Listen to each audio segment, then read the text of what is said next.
किशोरी पेडणेकर ठाकरेंच्या शिवसेनेच्या गटनेतेपदी आता त्यांची निवड झाली आहे। मुंबई मनपासाठी किशोरी पेडणेकर ठाकरेंच्या शिवसेनेच्या गटनेतेपदी पेडणेकरांची निवड झाल्याची या क्षणाची महत्त्वाची अपडेट आहे। गटनेता ही फार महत्त्वाची जबाबदारी असते आणि त्या महत्त्वाच्या जबाबदारीबरोबर विशाखाताई राऊत सारख्या ज्यांनी आधी पण गटनेता म्हणून काम केलं आहे त्या माझ्यासोबत आहेत।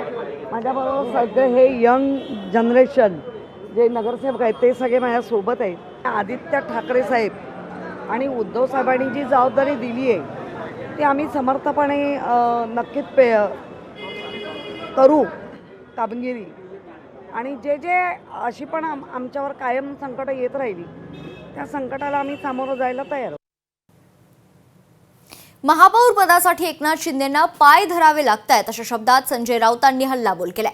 शिंदेंच्या शिवसेनेला सारखी झोळी पसरवावी लागते, महापौर पदासाठी शिंदेंना कोणी विचारत नाही असं देखील राऊत म्हणाले।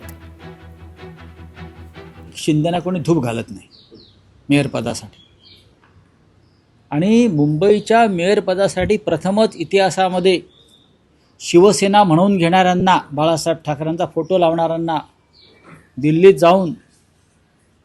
दिल्लीत जाऊन गुजराती नेत्यांच्या पायाशी बसावं लागतं आहे। पण त्यांना सारखं हात पसरावे लागते, झोळी पसरावी लागते। हे महाराष्ट्र बघतो आहे। बाळासाहेबांचं नाव घेऊ नका, बाळासाहेबांच्या शताब्दीशी तुमचा काही संबंध नाही। दरम्यान ठाकरेंच्या एसटी प्रवर्गातील 2 नगरसेवकांवर सत्ताधाऱ्यांची नजर आहे, या संदर्भात महत्त्वाची माहिती सूत्रांकडून कळते। मुंबई महापौरपद एसटी प्रवर्गासाठी राखीव होण्याची शक्यता आहे। प्रियदर्शनी ठाकरे आणि जितेंद्र दळवी हे युबीटीचे एसटी प्रवर्गातील नगरसेवक आहेत। सत्ताधारी पक्षांकडून 2 नगरसेवकांवर दबाव येऊ शकतो असं देखील सूत्रांकडून कळते।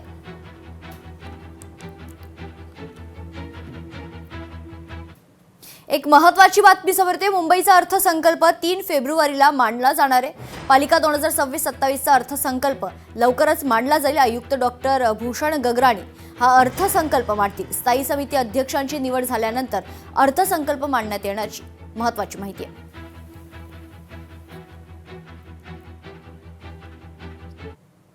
मुंबई महापालिकेतील अपयशानंतर राष्ट्रवादी काँग्रेसच्या वतीनं बैठकीचं आयोजन करण्यात आले।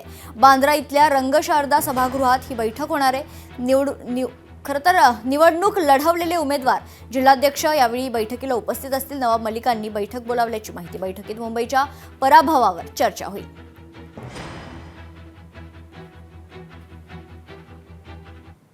धाराशिव जिल्हा परिषदेत महायुतीचं ठरले। जिल्हा परिषदेची निवडणूक भाजप आणि शिवसेना एकत्र लढणार आहे। पालकमंत्री प्रताप सरनाईकांच्या मार्गदर्शनाखाली युती करण्यात आली आहे। शिवसेना संपर्क प्रमुख राजन साळवी यांनी या संदर्भात महत्त्वाची माहिती दिली आहे। शिवसेना भाजपची महायुती या जिल्ह्यामध्ये शिवसेना भाजपच्या नेत्यांनी जाहीर केलेली आहे। 55 जिल्हा परिषद त्यापैकी 23 ठिकाणी शिवसेनेचे उमेदवार अर्ज दाखल करत आहेत आणि पंचायत समिती 110 पैकी 51 ठिकाणी उमेदवार दाखल केली जात आहे। मला विश्वास आहे की 5 तारखेच्या निवडणुकीमध्ये धाराशिव जिल्ह्यातली सर्व मतदार जनता शिवसेना भाजपच्या उमेदवारांना मतदान करील आणि 7 तारखेच्या दिवशी निकालच्या दिवशी ह्या जिल्हा परिषदवरती महायुतीचा भगवा फडक आपल्याला बघायला मिळेल। ठाकरे सेनेचे नगरसेवक कोकण भवन या ठिकाणी गट स्थापन करण्यासाठी रवाना झालेत। यापूर्वी शिवसेना भवनावर नगरसेवकांची बैठक झाली असून गटनेतेपदी किशोरी पेडणेकर यांची नियुक्ती करण्यात आली आहे।